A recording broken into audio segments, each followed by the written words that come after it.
नमस्कार दोस्तों, एक बार फिर से स्वागत है आपका अपने यूट्यूब चैनल फ्री स्टडी पर। आज की वीडियो में हम बात करने वाले हैं human resources management unit one का ये जो है पार्ट थर्ड होने वाला है। इससे पहले पार्ट वन और पार्ट टू आपको कवर करवा दिया गया है। तो आपकी बुक का नाम है ह्यूमन रिसोर्स मैनेजमेंट। काफ़ी बच्चों के पास ये जो सब्जेक्ट है बीकॉम में है और काफ़ी बच्चों के पास बीए में भी ये सब्जेक्ट होता है। और इसके साथ साथ ज़रूरी नहीं है कि ये एक क्लास का सिलेबस है, नहीं। फिफ्थ सेम अभी जो मैं आपको ये वीडियो बना रही हूँ फिफ्थ सेमेस्टर वाले बच्चों के लिए बना रही हूँ। बट अगर आपके पास फोर्थ सेमेस्टर में या सिक्स्थ सेमेस्टर में भी ये सब्जेक्ट है तो आपके लिए ये वीडियो जो है बहुत ज़्यादा हेल्पफुल होने वाली है। पार्ट वन और पार्ट टू में हमने विशेषताएं एचआरएम क्या है उसकी विशेषताएं ये देख ली थी ऑलरेडी। और साथ ही हमने इसके फंक्शन भी देख लिए थे कि क्या क्या फंक्शन है और क्या उद्देश्य है। आज जो हमारा टॉपिक होने वाला है बेसिकली स्कोप के ऊपर होने वाला है कि ह्यूमन जो एचआरएम है उसका स्कोप क्या है। देखिए, स्कोप का मतलब आप ये मत समझो जैसे एक बार क्या होता है कि हम लोग 12वीं कर लेते हैं और सोचते हैं कि 12वीं के बाद हमने मतलब 12वीं में जो है हमने आर्ट्स ली है तो हमारे पास ये स्कोप है ना। इस टाइप से मतलब होता है, राइट ना। तो वो स्कोप एक अलग चीज़ है। स्कोप का मतलब बेसिकली दायरा होता है। जैसे कि जिस बच्चे के पास जो बच्चा बीकॉम कर रहा है उसके पास दो ही तीन ऑप्शन होते हैं। या तो वो सीए बन सकता है या वो अकाउंटेंट बन सकता है बैंकिंग लाइन में, है ना। तो ये क्या है, उसका स्कोप है, यानी कि उसका दायरा है। तो इसी टाइप से जो एचआरएम है, जो ह्यूमन रिसोर्सेज मैनेजमेंट है, उसका क्या क्या स्कोप है, क्या दायरे हैं। दायरे का मतलब बेसिकली उसका ये नहीं कि वो बाहर उसका दायरा सेंस मतलब ये है कि उस ऑर्गेनाइजेशन के अंदर उसका क्या क्या दायरा है, उसके काम करने का दायरा क्या है। तो सबसे पहला है ह्यूमन रिसोर्सेज प्लानिंग। देखिए, मैंने यहाँ पर ना बेसिकली इंग्लिश और हिंदी दोनों में समझाया है। पहले की वीडियो जो है उसमें मैंने इंग्लिश और हिंदी दोनों में लिखा है। बट इस वाली वीडियो में जो ये वाला टॉपिक है सिर्फ मैंने इंग्लिश में ही लिखा है और जो दूसरा भी टॉपिक आएगा उसमें मैंने हिंदी इंग्लिश दोनों ही लैंग्वेज का यूज़ किया है क्योंकि इंग्लिश में आपको जल्दी समझ में आएगा। देखिए, पहला जो दायरा है उसका ह्यूमन रिसोर्सेज प्लानिंग है, यानी कि प्लानिंग करने का। प्लानिंग क्या करेगी, अगर वो एक ऑर्गेनाइजेशन के अंदर हो या आप एक मैनेजर हो, एचआरएम हो, एचआर की पोस्ट पे हो, तो सबसे पहले आप क्या करोगे, प्लानिंग करोगे कि भाई हमारे यहाँ पर ये स्टाफ होने चाहिए, ये डिपार्टमेंट होने चाहिए, इसमें इतने लोगों की जॉब जॉब की वैकेंसी होगी और इतने लोग कंपनी में काम करेंगे, है ना। तो मतलब वो प्लानिंग करते हैं कि कितनी जॉब की वैकेंसी होनी चाहिए, जो भी चीज़ें हैं कि कितना कौन कौन सा डिपार्टमेंट होना चाहिए। जैसे कि मान लीजिए कि एक डिपार्टमेंट क्लीनिंग डिपार्टमेंट भी होता है। आपने देखा होगा जैसे जहाँ बड़ी बड़ी कंपनीज हैं, क्योंकि देखो वहाँ पे अगर लोग काम कर रहे हैं तो ऑफ कोर्स जाहिर सी बात है वहाँ पे चाय वगैरह भी आती है ना। वहाँ पे झाड़ू पोछा भी होता है, तो क्लीनिंग डिपार्टमेंट भी होता है, ठीक है। मार्केटिंग डिपार्टमेंट भी होता है, अकाउंटेंट डिपार्टमेंट भी होता है, सेल्स डिपार्टमेंट भी होता है। तो सबका अलग अलग डिपार्टमेंट होता है। तो एचआरएम का पहला स्कोप तो यही होता है कि वो प्लानिंग करेगा, प्लानिंग करना उसका पहला स्कोप है एचआरएम का, कि एक ऑर्गेनाइजेशन के अंदर कि वो क्या क्या प्लानिंग कर सकता है, कितना स्टाफ होना चाहिए, अगर शॉर्टेज है तो उसको कैसे बढ़ाया जाए, है ना, ये सब। सेकंड है जॉब एनालाइज। मतलब अगर मान लो कि कोई वैकेंसी निकली, उन्होंने क्या करा कि जॉब दे दी लोगों को कि भाई तुम आ जाना जॉब पर। तो उनको उसके बारे में, जॉब के बारे में बताना कि जॉब का क्या है, जॉब डिटेल और एक्सप्लेन करना उसके बारे में, ठीक है। और उसके बाद उसको एडवर्टाइजमेंट करना, जॉब डिस्क्रिप्शन एंड स्पेसिफिकेशन, ठीक है। यानी कि जॉब एनालिसिस में मतलब यही है कि एक टाइप से आपने प्लानिंग कर ली कि आपको मान लीजिए इस वाले ए डिपार्टमेंट में आपको 5 लोग चाहिए। उसके बाद आप उसकी एनालाइज करोगे। एनालाइज का मतलब है कि आप उसके बारे में एडवर्टाइजमेंट डालोगे, लोगों को बुलाओगे, इंटरव्यू लोगे, उसको जॉब के बारे में एक्सप्लेन करोगे कि आपकी ये जॉब है। उसके बाद होता है थर्ड पॉइंट है प्रोक्योरमेंट। इसका मतलब है कि क्या क्या वहाँ पर जो है रिक्रूटमेंट होगी और क्या क्या वहाँ पर किस किस लोगों को सिलेक्ट करना है। अब जितने लोग सिलेक्ट हैं, मान लीजिए 5 लोगों की वैकेंसी खाली है, तो ऐसा तो नहीं कि पाँचों को ही जॉब, मतलब 5 ही लोगों को जॉब के लिए बुलाएंगे इंटरव्यू के लिए, नहीं। 5 लोगों की अगर वैकेंसी खाली होती है तो 10 लोगों को इंटरव्यू के लिए बुलाते हैं। फिर उसमें से सिलेक्शन होता है, जिसे बोलते हैं सिलेक्शन करना। वो इंटरव्यू के माध्यम से हो सकता है, रिटर्न पेपर के माध्यम से हो सकता है, कई सारे जो है मोड होते हैं इंटरव्यू वगैरह के, मतलब क्वालिफिकेशन के, क्वालिफाई करने के लिए। ठीक है, तो ये आपका आ जाएगा सबका सब प्रोक्योरमेंट में आ जाएगा। उसके बाद उनका नेक्स्ट जो स्कोप होता है वो होता है ट्रेनिंग एंड डेवलपमेंट।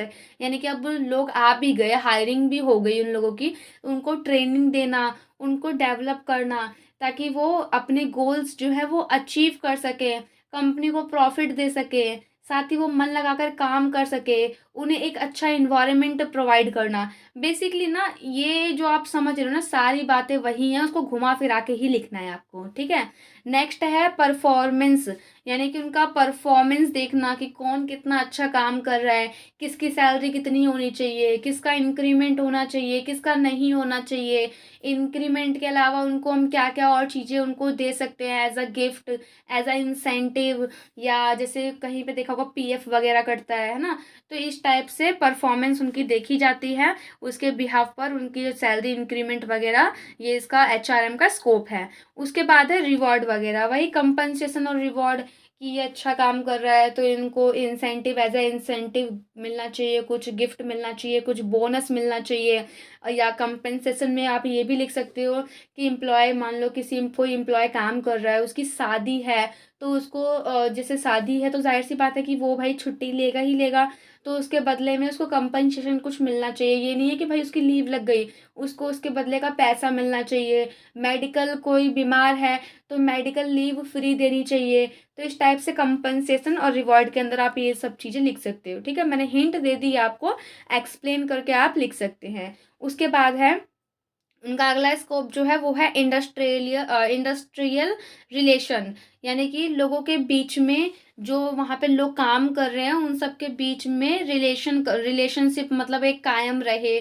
ठीक है, मेंटेन रहे, ताकि वहाँ पर स्ट्राइक और जो लॉकआउट है वो होने से बचे। कई बार क्या होता है कि आपने देखा होगा, जैसे कि एक पिक्चर भी है, मे बी लाडला पिक्चर है, या मेरे को याद नहीं आ रहा, आई थिंक ये पिक्चर है। उसमें वो मजदूर वगैरह स्ट्राइक करने लगते हैं, है ना।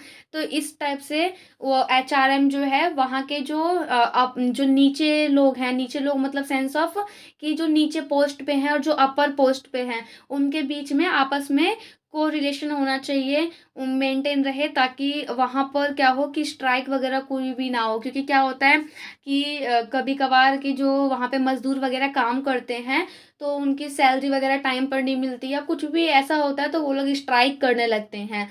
तो इसीलिए ये मतलब यहाँ पर ये पॉइंट बोला गया है कि एचआरएम का एक स्कोप ये भी है कि वो जो है रिलेशन बना के रखे, जो अपर लेवल पे लोग हैं और जो लोअर लेवल पे लोग हैं, उन लोगों के बीच में आपसी जो है, आपस में जो मेंटेन, एक रिलेशनशिप मेंटेन रहे यूनियन मेंबर के बीच में, यानी कि जितने भी काम कर रहे हैं उनके बीच में, ताकि स्ट्राइक वगैरह होने से बचे। आई होप आपको ये पॉइंट जो है वो क्लियर हुआ होगा।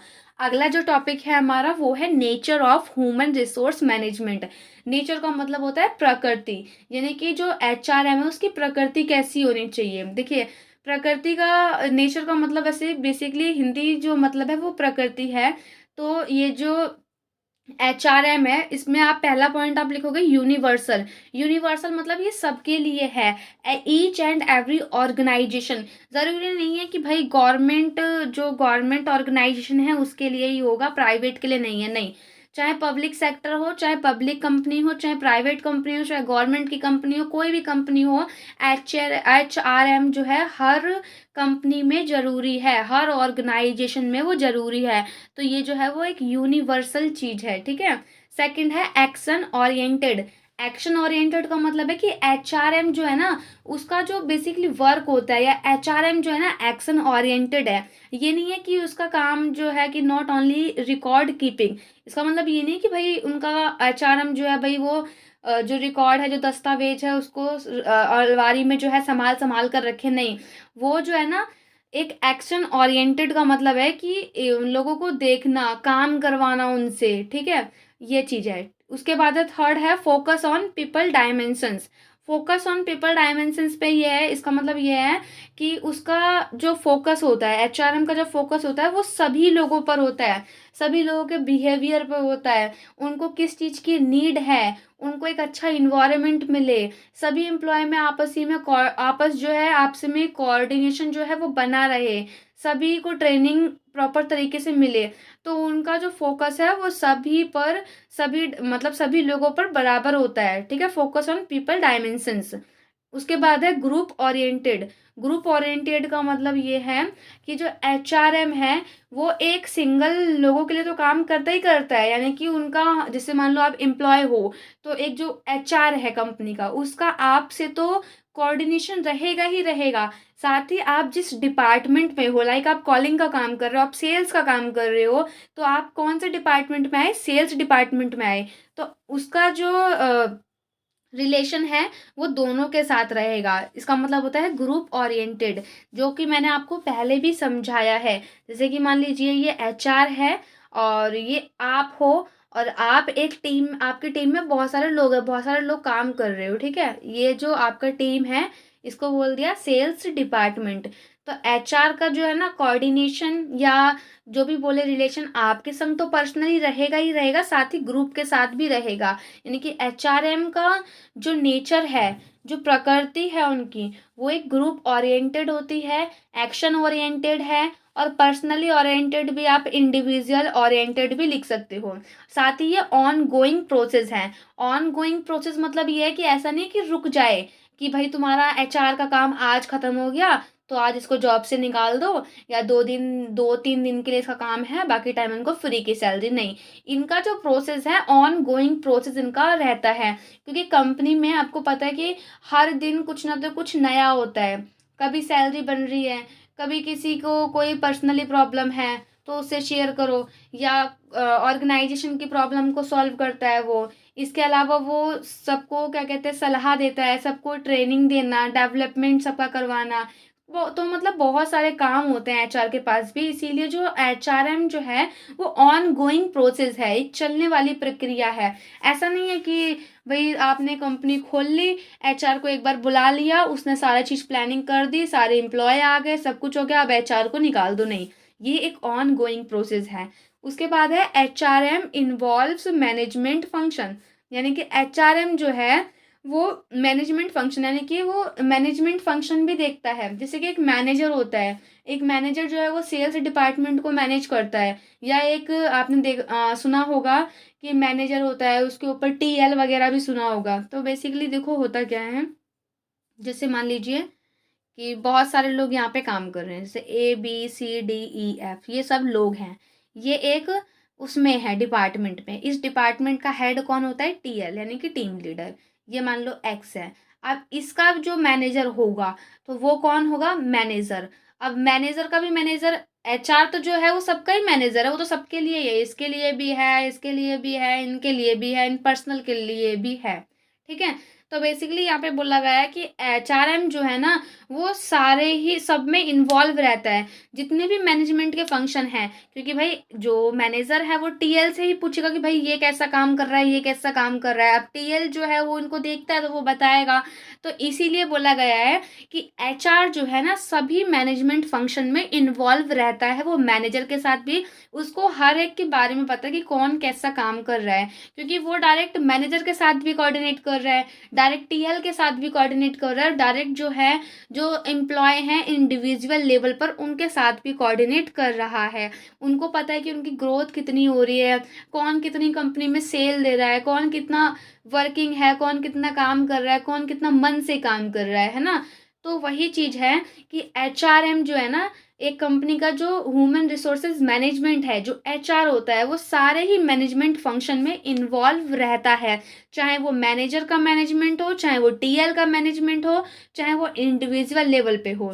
ये तो मैंने एक एग्जाम्पल दिया है। तो इसी टाइप से जितने भी मैनेजमेंट होते हैं उन सब में एचआरएम जो है कहीं ना कहीं इन्वॉल्व रहता है। आई होप आपको ये 2 पॉइंट जो हैं क्लियर हुए होंगे। अगर आपको कोई भी डाउट हो तो आप कमेंट कर देना कि क्या डाउट है आपका। साथ ही टेलीग्राम पे हमारा चैनल है, वहाँ पर आपको वीडियो आए दिन वीडियो वगैरह मिलती रहती है, और साथ ही साथ नोट्स भी आपको वहीं पे मिल जाएंगे। कोई डाउट कोई परेशानी हो तो आप डीएम कर सकते हो टेलीग्राम पे, या मेल कर सकते हो हमें, कोई भी प्रॉब्लम हो, किसी चीज़ का सिलेबस पता करना हो, या कोई भी आपको कन्फ्यूज़न हो, कोई भी डाउट हो, सॉल्यूशन आपको दे दिया जाएगा। वीडियो कैसी लगी एक कमेंट करके ज़रूर बताना। मिलते हैं नेक्स्ट वीडियो में, तब तक के लिए जय हिंद जय भारत।